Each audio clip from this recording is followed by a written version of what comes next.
ABC Listen. Podcasts, radio, news, music and more.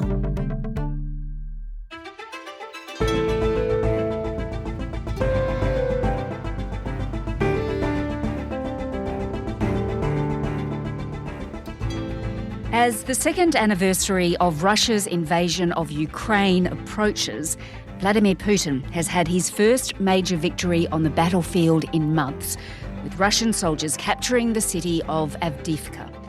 So as the war enters its third year, is there really a chance Ukraine could still win, with the United States Congress holding up a multi-billion-dollar aid package?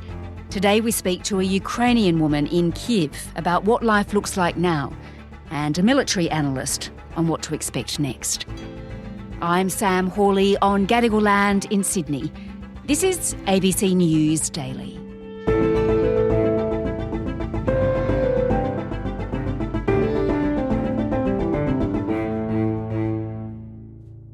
My name's Oleksandra Povoroznyk. I'm a journalist, a film critic in a previous life, but now I think I mostly write about the topic of the invasion and the things that have been going on since that happened. And you're living in Kyiv? Yes, and I've been living in Kyiv all my life, and still am here. So yes, so yeah, 2 years since the war began. I mean, that might be quite hard to fathom that it's been so long. What is life like in Kyiv? What's everyday life like? Just paint a picture for me, because it'd be great to understand that. I think it's surreal, and obviously all of Ukraine is still quite dangerous. There are safer cities, there are safe-ish cities, there are definitely not safe cities. So nowhere is truly safe.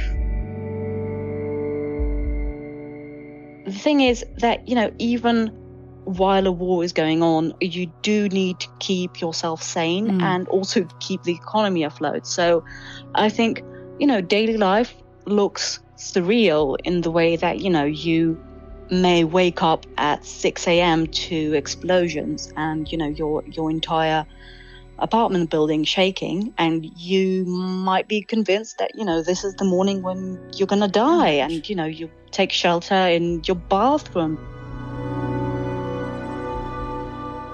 And then, once it stops, you might have, a meeting at 9 o'clock, and everybody else in that meeting, was also woken up by explosions at 6 a.m. But, by 9, they're all, awake and drinking coffee and joking about work because, these explosions and the air raid alerts, they've all sort of become part of the routine. Yes. And, I think there's a lot of sort of black humor because of that. And it's abnormal, but it is a coping mechanism. Yes, of course. And it must be even more difficult because you do have children, and your children are growing up with this around them. Yeah, honestly, I was quite naive because when the full-scale invasion started, my kid, he was a little over 1 year old. And I had this sort of very naive thought that, that maybe the war would be over before he would be old enough to really sort of understand what's going on. But now he'll be 4 this autumn. So now, we have to deal with reading picture books about the war and things like that. So it is surreal. Yes. And, you do worry, obviously, about being unable to protect kids. So yeah, as a mother, there are a lot of conflicting emotions. Tell me, what are your hopes for the year ahead, which of course is the third year of this war? I think in a way last year, when we all sort of thought about the future, it seemed a little bit more hopeful than it does now. Right now, with everything that's going on in the world and, everything especially that's going on in the US, it is very unpleasant to sort of have to rely on another country.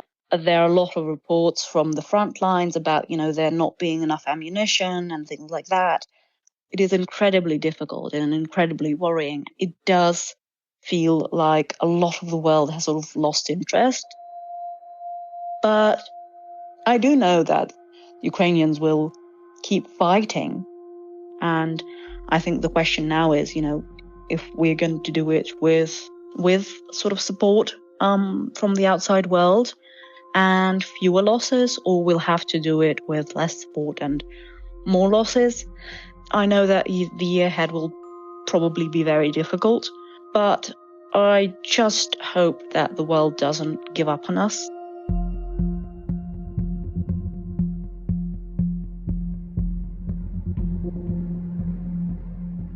I'm Eugene Rumer. I'm the director of the Russia and Eurasia program at the Carnegie Endowment for International Peace, which is a major think tank in Washington. I believe the oldest U.S. international affairs think tank. And, I've been working on things Russian for a long, long time. Eugene, we've been speaking to Oleksandra. She's a Kyiv resident. She's really worried about the year ahead because I guess people in Ukraine have this feeling that international support is waning, but bigger than that is concern over American funding. And I want to talk to you about that in a moment, about what might happen this year in terms of funding for the war in Ukraine. But first, take me to Ukraine to give me a sense of where the war is up to, because this week the Russians scored a major victory in Avdiivka. Trapped and under Russian fire. Ukrainian soldiers battling to hold their ground, outgunned 10-1. Exhausted and battle-fatigued, these Ukrainian troops filmed themselves leaving Avdiivka. Tell me about that and where that is. Avdiivka in itself is not a major city. It's not far from Donetsk, which is a major city. And from what I understand, it just makes Russian positions around Donetsk more manageable, more easily defensible from future attempts by Ukrainians to recapture the city, or conversely, to launch new offensive operations deeper into sovereign Ukrainian territory. My reading of the tea leaves, based on what we know so far, is that it's almost more of a psychological victory for Russia than it is something that is an actual victory on the ground. In terms of square kilometers, in terms of the movement of the line of contact, it doesn't appear to be a major breakthrough. But in terms of, Putin having a deliverable by the time he is gloriously reelected next month, and the Russian military claiming to have achieved a major victory, yes, it is significant. There are fears that hundreds of Ukrainian troops are missing, that they may have been taken by the Russians. Yes, I've seen those reports, still unconfirmed, that the Ukrainian retreat from the positions was not as orderly as desired, let's put it this way, and that there may be some POWs, but a lot of Ukrainian soldiers killed. So again, that's a very unfortunate situation. Does it change the big picture? Not in my view. In the year that has passed since the first anniversary of the war, the line of contact has pretty much remained where it is. So the Russians have not achieved a whole lot, and the Ukrainians have not achieved a whole lot with their counteroffensive. The main action, as I think everybody understands now, is really in Washington. And the question is whether or not the United States will be able to deliver the assistance that it has to deliver to Ukraine. A $60 billion aid package from the United States has stalled in the Congress, with many Trump allies opposed to further Ukraine assistance. Mr. Zelensky says he's ready to meet the Republican frontrunner to show him firsthand why it's needed. Keeping Ukraine in the artificial deficit of weapons particularly in deficit of artillery and long-range capabilities, allows Putin to adapt to the current intensity of the war. And your interlocutor in Kyiv, Oleksandra, I think she's right to worry, because I hate to kind of confirm that. I think the outlook for continued U.S. assistance is not great. And the Speaker of the House, Mike Johnson, so far is refusing to move this package of legislation forward. The Republican-led House will not be jammed or forced into passing a foreign aid bill that was opposed by most Republican senators and does nothing to secure our own border.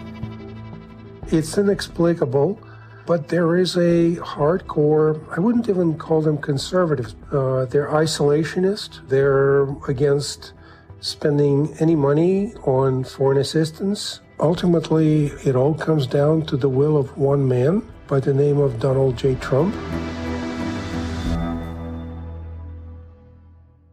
What do you think Ukraine's strategy is now for the year ahead? Does it have a strategy, or is it just holding on? Well, it sounds like they have transitioned. Their new commander, General Syrski, just gave an interview, and it sounds like they are switching to a strategy of strategic defense, fortifying, improving their defensive lines.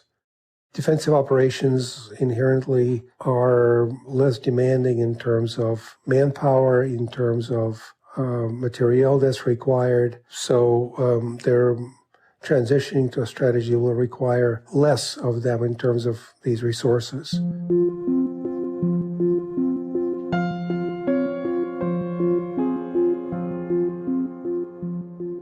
Eugene, I guess a big question, and I'm not sure if you can answer it, is there a chance that Ukraine could still win this war? And when and how will it end? I think what I think yes. doesn't matter, but, yes, Ukraine has a path to victory, but that path depends on the West being willing to support in every possible way Ukraine in its pursuit of that victory. And that victory, disappointing as it may sound to our Ukrainian friends, may not look like a complete restoration of Ukrainian territorial integrity and sovereignty immediately. And then, the question is really, how does Ukraine define its victory?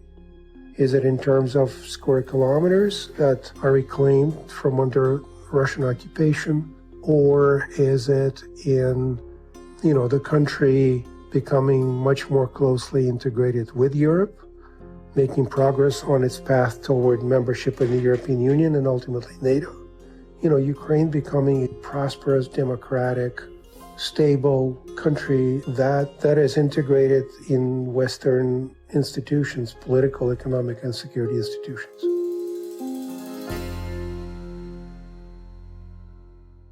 And how much longer will this go on? It can go on for a long time. This standoff with Russia, unfortunately, will be a long-term enterprise. We cannot bet on Vladimir Putin departing anytime soon, or, frankly, on his successor necessarily changing things dramatically.